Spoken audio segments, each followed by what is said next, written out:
Bé, jo quan em vaig plantejar fer aquest llibre de quaderns de la història dels 241 números de quaderns de pastoral, el fet que em va moure a fer-ho va ser perquè treballava a Foc Nou i em van passar per fer la ressenya del llibre que va fer mossèn Casimir Martí sobre pastoral missionera. I jo vaig pensar, home, està molt bé que el Casimir Martí hagi fet una història del pastoral missionera perquè en el món de la llengua castellana, diguem-ne, pastoral missionera va jugar un paper molt important en l'aplicació sobretot del Concili Vaticà II a Espanya. I a Catalunya tenim una revista des de l'any 69, de la qual jo havia treballat durant 7 anys, que també penso que en llengua catalana és una gran història de la pastoral a Catalunya i sobretot de l'aplicació del Concili Vaticà II i en el seu moment de l'aplicació del Concili de la Tarraconense.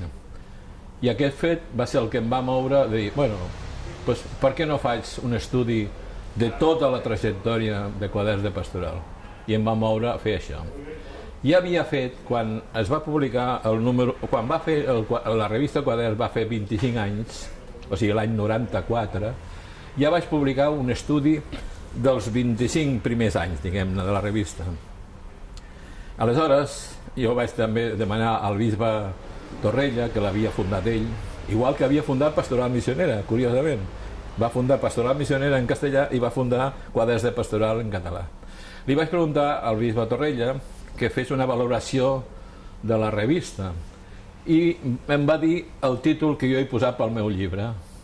Diu, home, és una revista al servei de la fe d'un poble. Per tant, jo he copiat el doctor Torrella, ja que ho has dit tu, que va ser el fundador, ho poso de títol en el llibre. I després, jo, en l'estudi que havia fet, deia que, evidentment, la revista, en aquells moments, era una revista catalana, interdiocesana i crítica. Els 3 adjectius que li posava a aquesta revista en aquells moments. Que avui, d'alguna manera, quan ha acabat la història, catalana i crítica, jo penso que ho ha sigut. Ara, interdiocesana, què ha passat? Que com ja s'han creat molts instituts religiosos d'ideologia religiosa, s'han creat altres revistes i tal a les diferents diòcesis, ara ja no és tan interdiocesana. Ara, com passa una altra època i passa a la facultat de teologia, llavors ja serà un altre tipus de revista. Però de moment, en aquells moments, jo penso que Quaderns de Pastoral ha estat una revista al servei d'un poble, catalana, interdiocesana i crítica. Un tema que em plantejava al moment de fer el llibre era la metodologia. Llavors vaig pensar, es poden fer diferents metodologies, però ja que la revista ha tingut 5 etapes bastant diferenciades, doncs la metodologia que faré servir serà estudiar les 5 etapes una per una. I un altre tema que em plantejava era dir, a veure, una revista surt, però sempre surt en un context de la situació sociopolítica, de la situació religiosa, de la situació social, i per tant, quan sortien els números de quaderns de pastoral cada any, en quin context sortien? És a dir, els números de l'any 1969, què havia passat en el 1969 políticament, socialment, religiosament, i així any per any? El quaderns que sortia l'any 2000, què havia passat l'any 2000? I per això vaig fer aquest estudi, que em va costar molt, perquè clar, és recuperar totes les històries de cada any, no? I ho vaig posar com a introducció. I després, metodològicament, com he dit, vaig agafar les 5 etapes. Les 5 etapes vaig pensar, primer, hi ha una etapa d'intentar, perquè clar, la revista va sortir per primera vegada l'any 69, però la revista ja es va intentar començar a pensar a l'any 65, quan va acabar el Concili Vaticà II, ja es va començar a pensar en una revista. Inclús va haver-hi un primer intent, que va ser el Presbyterium. El que passa és que llavors va venir la llei Fraga, la famosa llei d'impremta Fraga, de l'any 66. Llavors què passa? Que el primer que va tenir que fer per poder sortir Quaderns de Pastoral va ser una empresa periodística que la va constituir el que va ser bisbe Joan Carrera va constituir una empresa periodística per poder sortir finalment, l'any 69, a la revista Quaderns. Després també em plantejava quines revistes religioses havia tingut Quaderns de Pastoral, i sobretot em plantejava de quina revista es considerava continuïtat la revista Quaderns de Pastoral, i vaig veure que era clarament del Bon Pastor. El Bon Pastor, que era la revista que havia tingut que desaparèixer per culpa de la Guerra Civil i tot això.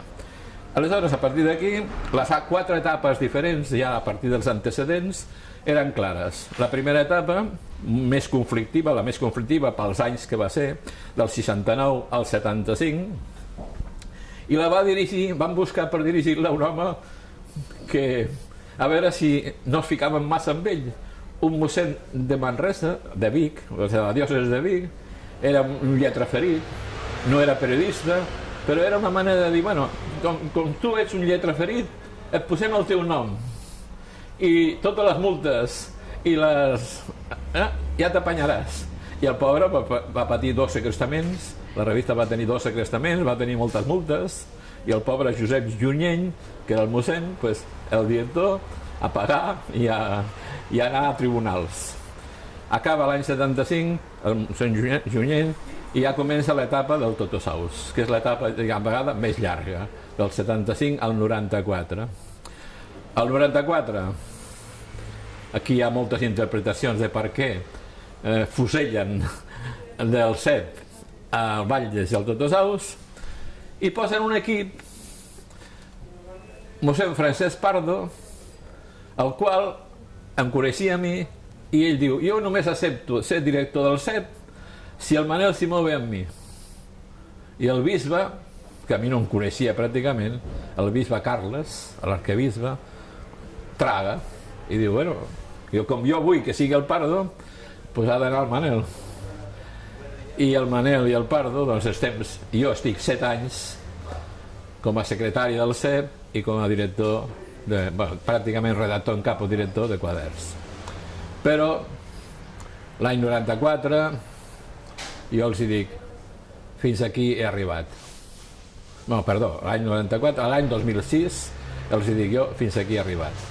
I ja deixo, el Pardo continua, fins que ja després ho deixa, ve el Josep Maria Domingo, que està en la darrera etapa, i aquestes són les 4 etapes ben diferenciades: Junyent, Totosaus, Pardo, Domingo.